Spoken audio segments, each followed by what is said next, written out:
Welcome to MB classes. In this video, we will discuss the rest of the topics of chapter heredity and evolution. तो start करते हैं first topic से, that is variation. तो variation का मतलब क्या होता है? जो भी सडन चेंजेस या डिफरेंसेस कैरेक्टर्स के अंदर आए हैं, ठीक है. The differences in characters of the individuals of the same species, ठीक है. फॉर एग्जांपल जैसे ब्रदर्स और सिस्टर में कुछ डिफरेंसेस देखने को मिलते हैं, ठीक है. तो ये क्या है? सारे वेरिएशंस. तो टाइप्स ऑफ वेरिएशन हमें दो तरह की पढ़नी है, एक सोमैटिक वेरिएशन और एक गैमेटिक. सोमैटिक का मतलब होता है कि जो वेरिएशन सिर्फ सोमैटिक सेल्स के अंदर होती है, that means non reproductive cells के अंदर होती है, वो सोमैटिक वेरिएशंस हैं and they are not inherited. क्योंकि ये नॉन रिप्रोडक्टिव सेल्स के अंदर है तो ये आगे नेक्स्ट जनरेशन में पास नहीं होगी, ठीक है. It is not inherited to next generation. So they are also known as acquired traits. Acquired का मतलब कि जो भी हम वेरिएशंस या चेंजेस लाइफ टाइम में हम गेन कर रहे हैं, ठीक है, वो हमें पेरेंट से नहीं मिली. लाइफ टाइम में जो भी चेंजेस हमारी बॉडी में आ रहे हैं वो सारे क्या हैं? एक्वायर्ड चेंजेस हैं. As compare to this gametic variations जो होती हैं वो जर्म सेल्स के अंदर होती हैं, दैट मीन्स रिप्रोडक्टिव सेल्स के अंदर होती हैं, और ये सारी वेरिएशंस इनहेरिटेड होती हैं नेक्स्ट जनरेशन में. जो भी चेंजेस रिप्रोडक्टिव सेल्स में होंगी वो नेक्स्ट जनरेशन में पास हो जाती हैं, इसलिए इसको बोलते हैं इनहेरिटेड ट्रेड्स. तो यहाँ पे आपका एक डिफरेंस क्वेश्चन भी बन सकता है, जैसे कि difference between acquired and inherited traits. तो यहाँ से आप इजीली 2 और 3 पॉइंट्स लिख सकते हो. नेक्स्ट है कॉजेज ऑफ वेरिएशंस. क्या मेन कॉज है? एक तो म्यूटेशन है और एक रिकॉम्बिनेशन एंड रैंडम मेटिंग. तो रिकॉम्बिनेशन की डिफाइन भी पूछी जा सकती है. रिकॉम्बिनेशन या क्रॉसिंग ओवर, दैट मीन्स कि जब दो क्रोमोसोम्स जो होते हैं आपस में अपने फ्रेगमेंट्स को एक्सचेंज कर लेते हैं, ठीक है, at the time of gamete formation, तो इससे वेरिएशन के चांसेस बढ़ जाते हैं. Next, what are the importance of variation? Depending on nature of variations, different individuals would have different kind of advantage. For example, जैसे बैक्टीरिया है, ठीक है, that can withstand heat will survive better. That means कि अगर suppose एक bacterial culture को हम continuously किसी पर्टिकुलर टेम्परेचर पे रख रहे हैं, ठीक है, ये हाई टेम्परेचर पे रखते हैं तो सारे उसमें से किल हो जाते हैं क्योंकि सूटेबल टेम्परेचर चाहिए होता है. कुछ ऐसे बैक्टीरिया हैं जो सरवाइव कर जाते हैं, यही आगे से आगे जो होते हैं सरवाइव करते रहते हैं और अपनी रेसेस को बढ़ाते हैं. ऐसे ही increase in the chance of it survival in a changing environment. तो जो चेंजिंग इन्वायरमेंट में अपने आप को एडजस्ट कर लेता है वही सर्वाइव कर सकता है, ठीक है. जैसे इसका एक और एग्जांपल दिया हुआ है, free ear lobes and attached ear lobes. These are the two variants found in the human populations. Next हमें डिफरेंट प्रोसेस करने हैं, ठीक है. लॉज से पहले तो हमें पता होना चाहिए मोनोहाइब्रिड और डाईहाइब्रिड क्रॉस क्या होते हैं. तो मोनोहाइब्रिड, मोनो मीन्स हो गया सिंगल कैरेक्टर जिसमें हम यूज़ करते हैं, ठीक है, ठीक है. A cross made to study the inheritance of only one pair of contrasting characters. Contrasting का मतलब जो ऑपोजिट हम कैरेक्टर्स लेते हैं, जैसे हाइट के केस में हम एक टॉल ले लेते हैं और एक ड्वार्फ, लेकिन कैरेक्टर कौन सा यूज़ किया हमने इसमें? हाइट, ठीक है. तो cross between tall and dwarf plant. ऐसे ही अगर हम डाई हाइब्रिड की बात करें तो cross made to study inheritance of, जिसमें हम 2 pairs of contrasting characters use करते हैं, जैसे round yellow and green wrinkle. तो इसमें हमने दो कैरेक्टर्स यूज़ किए हुए हैं. तो नेक्स्ट हम पढ़ेंगे लॉज ऑफ इनहेरिटेंस. तो फर्स्ट लॉ कौन सा है इसका? Law of dominance. Law of dominance क्या होता है? Which states that one factor in a trait may express itself and prevent the expression of other. जैसे कि जो फैक्टर अपने आप को एक्सप्रेस कर लेता है नेक्स्ट जनरेशन में वो होता है डोमिनेंट फैक्टर, और जो अनएक्सप्रेस्ड रहता है यानी कि जो एक्सप्रेस नहीं कर सकता वो होता है रिसेसिव फैक्टर. जैसे सपोज़ अगर हमने एक क्रॉस बनाया टॉल और ड्वार्फ के बीच में, एक हमने क्रॉस बनाना है, ठीक है. तो इसमें हमारे पास सबसे पहले हम क्या बनाते हैं? गैमीट्स बनाते हैं, कैपिटल टी, और इसका क्या आ जाएगा? स्मॉल टी, ऐसे आ जाएगा. तो जब ये F1 जनरेशन आएगी तो कैपिटल टी स्मॉल टी ऐसे आएगा. ठीक है, दैट मीन्स कि सारे के सारे कैसे होंगे, टॉल, लेकिन स्मॉल लेटर भी प्रेजेंट हैं, इसके साथ आपने देखना है, लेकिन जिसके साथ कैपिटल लेटर होगा वो ट्रेट एक्सप्रेस करेगी। तो इसका मतलब जो रिसेसिव वाला होगा, जो ड्वार्फ वाला है, वो कब एक्सप्रेस करेगा, जब दोनों ही स्मॉल लेटर से हम रिप्रेजेंट करेंगे तभी वो एक्सप्रेस होगा रिसेसिव वाला, अदरवाइज नहीं। ठीक है, तो F1 जनरेशन में तो सारे ही टॉल आएंगे। इस F1 की अगर हम सेल्फ पॉलिनेशन करा दें तो F2 में हमेशा टॉल और ड्वार्फ की रेशो कितनी आएगी, 3:1। नेक्स्ट है लॉ ऑफ सेग्रीगेशन। सेग्रीगेट करना मतलब सेपरेट होना। तो factors of each character segregate during the gamete formation. तो जब गैमीट्स बनते हैं तब वो क्या होते हैं, इजीली सेपरेट हो जाते हैं factors, so that each gamete receives only one factor for each character and is always be pure.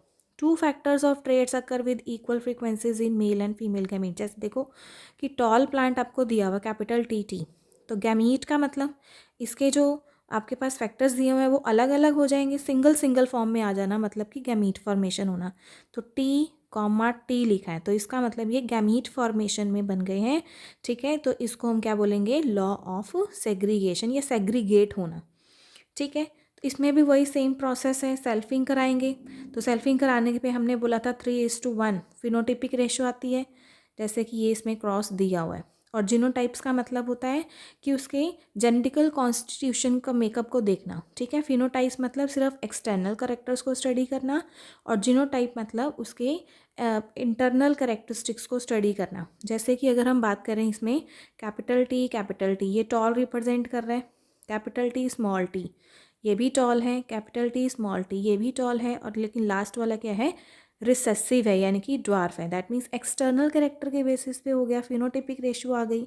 लेकिन अगर हम देखें प्योर कितने हैं, हाइब्रिड कितने हैं और प्योर ड्वार्फ कितने हैं, तो वो हमारा हो गया genetical constitution, that is genotypes.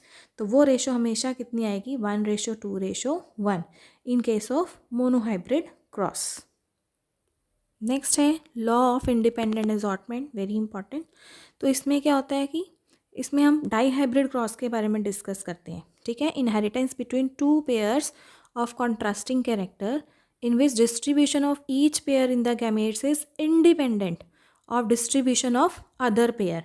जैसे हमने यहाँ पे राउंड येलो लिया है, इधर हमने रिंकल्ड ग्रीन लिया हुआ है, तो वही सेम है, 2 आर लिए हुए ना, यानी कि जो राउंड है इसके लिए एक आर आ जाएगा, येलो का एक वाई। गैमीट में भी आपके पास दोनों चीज़ें होनी चाहिए, ऐसा नहीं कि कुछ बच्चे लिख देते हैं RR, YY, तो ये गलत माना जाएगा। तो अगर RR YY आप ले रहे हैं तो एक आर और एक वाई गैमीट में होने चाहिए। तो इसके बाद आपके पास दोनों का F1 जनरेशन यानी कि capital R small r capital Y small y। तो जब भी आपके पास ये हिट्रोजाइगस कंडीशन आ जाए तो देखो इसमें कितने गैमीट्स बनेंगे, एक तो हिट्रोजाइगस होगी आपके पास R, capital R small r, ठीक है, और एक हिट्रोजाइगस कौन सी है, कैपिटल Y स्मॉल y। ठीक है, ये दो आपके पास हिट्रोजाइगस आ गई ना, दैट मीन्स आपके पास 2 n हम लिखते हैं गैमीट बनाने के लिए। तो यहाँ पे n कितना आ गया, 2, तो 2 करेंगे तो इसका मतलब आपके 4 गैमीट्स यहाँ बनेंगे। तो 4 आपने ये बना देने हैं। ठीक है, सबसे पहले कैपिटल R वाले अलग कर देने हैं, फिर स्मॉल r वाले, फिर जो Y वाले हैं वो अल्टरनेटिव लिखोगे तो आप 4 आपके पास गैमीट्स आ जाएंगे। तो कैसे गैमीट्स बनाएंगे हम, जैसे हमने सबसे पहले RR अलग कर दिए और स्मॉल r अलग कर दिए। ठीक है, और Y वाले हम कैसे लिखते हैं, हमेशा कैपिटल फिर स्मॉल फिर कैपिटल फिर स्मॉल। तो इस तरह से आपके पास क्या आ जाएगा, 4 गैमीट्स आ जाएंगे। तो F2 बनाने के लिए ये सारे हॉरिजॉन्टल भी लिखो और वर्टिकली भी लिखो और उसका क्रॉस बना दो।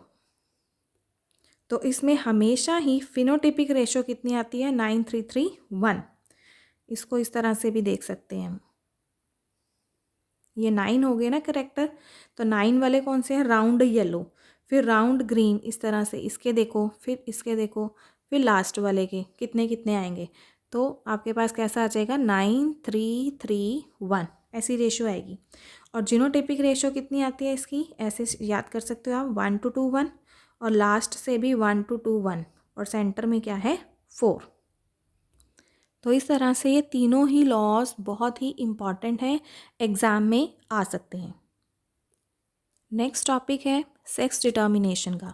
सेक्स डिटर्मिनेशन का मतलब determination of sex of a fetus, ठीक है, by identifying sex chromatin in amniotic fluid. तो एक एमनियोटिक फ्लूइड होता है, ठीक है, उसमें से जब हम फीटस का सेक्स डिटरमाइन करते हैं उस एमनियोटिक फ्लूइड को आइसोलेट करके, ठीक है, with the help of technique amniocentesis, तो उस प्रोसेस को क्या बोलते हैं हम, सेक्स डिटर्मिनेशन। ह्यूमन बींग्स में 46 क्रोमोसोम होते हैं, दैट मीन्स पेयर कितने हुए, 23। तो इसको हम कैसे डिवाइड कर सकते हैं, जो क्रोमोसोम है दो तरह के होते हैं, एक ऑटोसोम और एक सेक्स क्रोमोसोम। ऑटोसोम्स कितने होते हैं, 22 पेयर्स, और सेक्स क्रोमोसोम कितने होते हैं, 1 पेयर। ऑटोसोम मतलब the chromosome other than sex chromosomes are called autosomes, ठीक है। सेक्स क्रोमोसोम 1 पेयर है, तो दैट मीन्स मेल और फीमेल में हम डिवाइड कर देंगे इसको। मेल में कौन से होते हैं, एक्स एंड वाई, और फीमेल में कौन से होते हैं, एक्स एंड एक्स। तो अगर हम टोटल देखें तो 22 पेयर मतलब इंडिविजुअली 44 हो गए, 44 प्लस एक्स वाई, और इसमें हो जाएंगे 44 प्लस एक्स एक्स। तो इससे डिटरमाइन कैसे करेंगे हम, दोनों केसेस में हम क्रॉस कर देंगे मेल इंटू फीमेल, ठीक है, मेल क्रॉस विद फीमेल। तो इसमें भी 46 क्रोमोसोम है, इसमें भी 46 है। मियोसिस के दौरान, मियोसिस का मतलब होता है कि जब क्रोमोसोम नंबर जो होते हैं हाफ हो जाते हैं गैमीट्स फॉर्मेशन के दौरान फ्रॉम इट्स पेरेंट्स, ठीक है। तो यहाँ पे 46 में, तो 46 में 44 प्लस एक्स वाई था ना, तो 44 का हाफ कितना हो गया, 22, एक्स वाई में से एक एक्स आ गया। ऐसे ही इसका दूसरा पोर्शन 22 प्लस वाई, ठीक है। फीमेल में गैमीट्स बनाओगे क्योंकि फीमेल में कोई भी वाई क्रोमोसोम नहीं होता, दोनों ही एक्स क्रोमोसोम है, तो क्या बनेगा 22 प्लस एक्स, 22 प्लस एक्स, ठीक है। मेल का 22 प्लस एक्स वाला अगर फीमेल के साथ क्रॉस करेगा तो क्या बन जाएगा 44 plus x x. That means कि अगर मेल का एक्स क्रोमोसोम और फीमेल का एक्स क्रोमोसोम, ठीक है, ये बाइंड होगा, फ्यूजन होगी, तो क्या बनेगा फीमेल चाइल्ड। लेकिन ऑपोजिट देखो, अगर मेल का वाई क्रोमोसोम फीमेल के एक्स के साथ जा रहा है तो क्या बनेगा, मेल चाइल्ड। तो इससे एक बात क्लियर हो जाती है कि that is only mail is responsible for the sex of the child, क्योंकि फीमेल के पास कोई भी वाई क्रोमोसोम होता ही नहीं है, दोनों ही एक्स क्रोमोसोम हैं। तो फीटस के सेक्स के लिए कौन रिस्पॉन्सिबल है, मेल, क्योंकि उसके पास एक्स और वाई दोनों ही क्रोमोसोम्स प्रेजेंट होते हैं। तो लास्ट टॉपिक है इसमें, role of environmental factors in sex determination. ये क्वेश्चन डायरेक्ट भी आ सकता है आपको, ठीक है। तो मेन पहला फैक्टर कौन सा होता है इसका, मेन टेम्परेचर है। जैसे कुछ रेप्टाइल्स हैं, ठीक है, the temperature at which fertilized egg is incubated before hatching.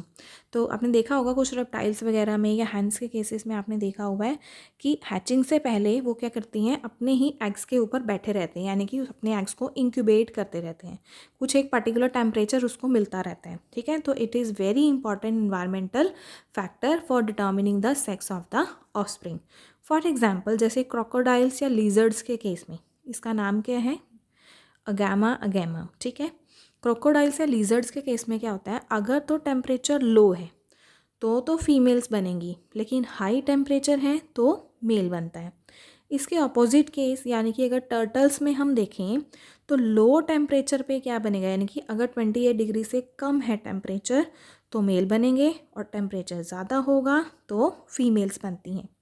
In other animals जैसे स्नेल्स वगैरह हुए, individuals can change their sex, ठीक है, indicating that sex is not genetically determined in this case. That means snails जो हैं अपने sex को interchange भी कर सकते हैं।